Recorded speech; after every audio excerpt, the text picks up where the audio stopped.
But let's point this out too as we're talking about this. Ted Lasso is a show about soccer. It's a comedy. The language is vulgar. Yes. Certain scenes are incredibly inappropriate. Yes. And the lessons learned could be beautiful. Yes. Sounds like life. Exactly. You know, we sometimes will blow off something or look past it because it doesn't fit the criteria that we think we need to further ourselves as far as getting more information from it because we say, well, that doesn't fit. Yeah.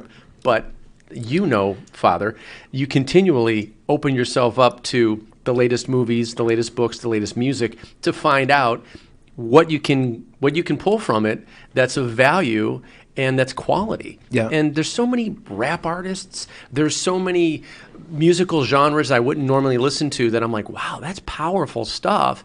And the same goes with other movies. I will point out Star Wars, I didn't go in thinking I'm going to learn about good and evil, but I did. Yeah. And I can watch the same thing about Lord of the Rings.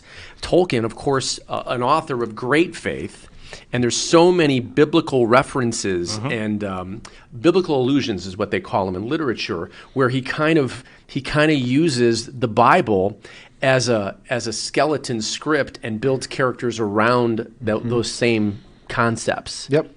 And it's beautiful. And the same thing in Marvel movies. Yeah, sure. Yep.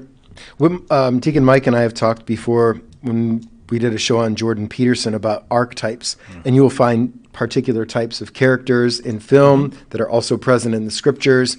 And so it is an important part, and I don't think every Christian is called to do what I would call cultural research, because you really have to be grounded in your faith and community. Sure. You have to be studying the faith in order to enter in so that you don't get sucked into the world and then, lose your morals and your standards. But there are certainly things to learn, and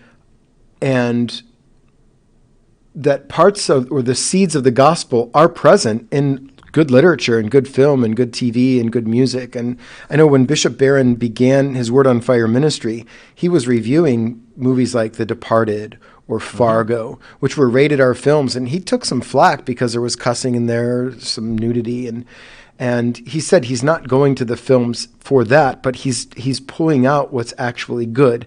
And so there is a discernment that takes place whether you are to watch this series or not, but we all have. At least you guys have completed it. I'm almost there. And there is plenty of good to be had.